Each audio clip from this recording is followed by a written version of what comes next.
Hello again everyone. I hope you're all still keeping well. Today I wanted to show you how to do some shadow drawing.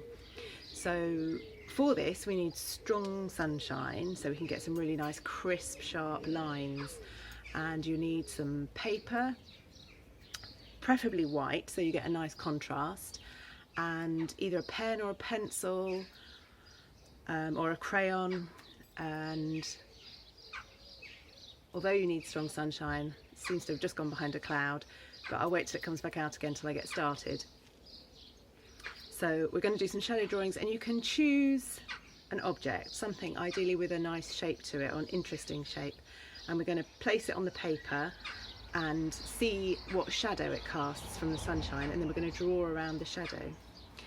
So have a look around your house and see what you can see that you would like to draw, and I will show you what I have done here. And I've also got my son to have a little go at it as well, so you can see what he did. Okay, here we go. Just wanted to quickly capture these dried flower pods here in their shadow. So I'm going to do a quick drawing of these here. You can also see the lavender leaves a nice shadow there. Excuse the noise of the cars going past.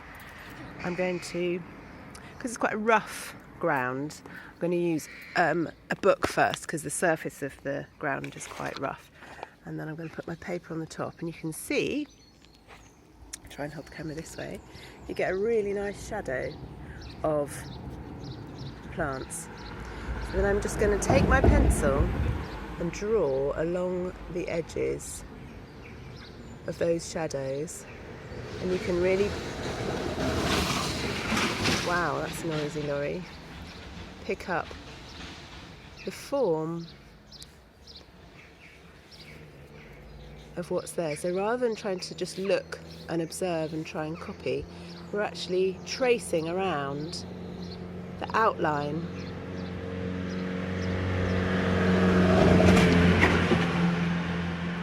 Such a busy morning with traffic today. I'm out in my front garden, which is why it's so noisy. But we've got some really nice light in the front garden. So I'm just drawing down one side, up the stem of the other, and keep following round. So I'm going to carry on doing this and show you when it's done. So I've drawn all the way round my shadows, so if I can now take away my paper, and I just put it there, then you can see we've got the outline of those dry flower pods. So you can either leave it like that, or you can take it inside and colour it with watercolour paints or whatever you have at home, crayons or pens or pencils. Back inside with this one, and I've got some watercolour paints here, but you can use whatever you have, and I've got some water and a brush. So I'm just going to dip my brush into the water and then into the colour that I would like. And then I'm just going to just loosely colour in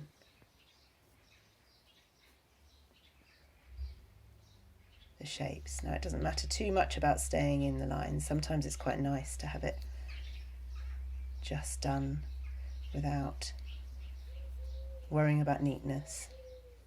I did think about using a nice blue for these flowers because they're a gorgeous bluey purple colour, but because they're now dried, I decided I'd go for more of a brownish colour. I'm going to just take a little bit of the paint off by wiping it on the edge of the jar so it's not quite so wet, and it should give me a slightly lighter colour.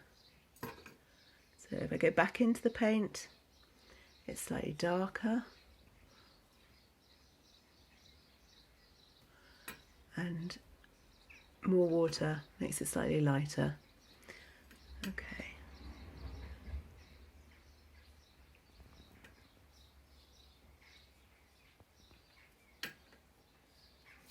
follow that shape down.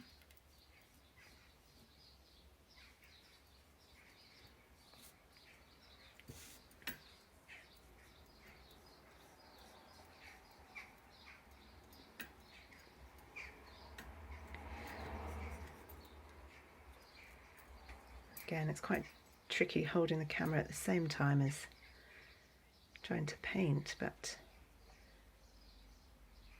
just giving the idea of how you might go about it.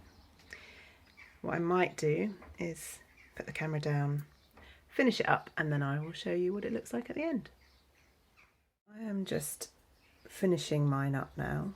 I think the important thing to remember when you're doing any kind of artwork really is just not to worry too much about what the finished thing is going to look like, and just to enjoy doing it.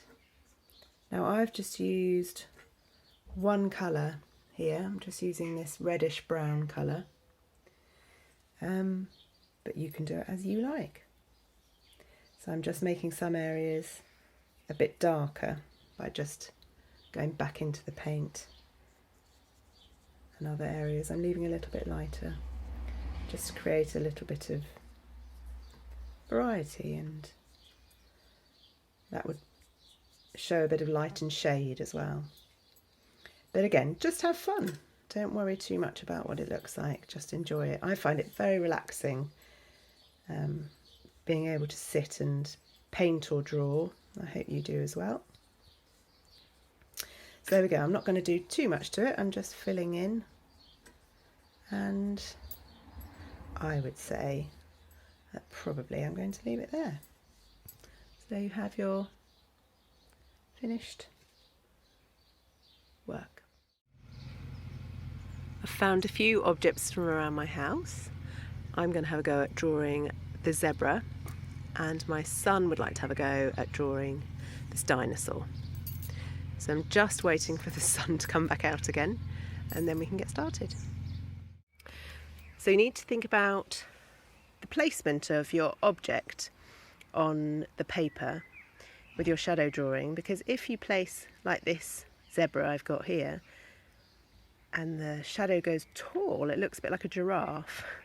Whereas if I turn my object round this way, well, because of the ears, it actually looks a bit like a unicorn. So have a little play around with where you'd like it to sit on your page and what shape you would like the shadow to make before you start drawing.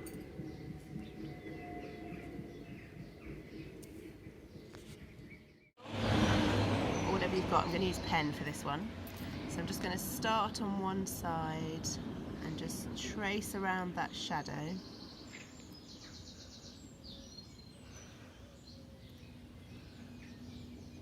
Shadow feels like it's moving even while I'm tracing, because the sun moves very quickly. So going all the way around the edges. Oops, I moved it a little bit. Let's try and move it back. Some big lorries coming past my front garden this morning. Okay, and then I'm going to go underneath and round and try and join up the last bits. I'm trying to keep my arm out of the shadow of the sun so I can see.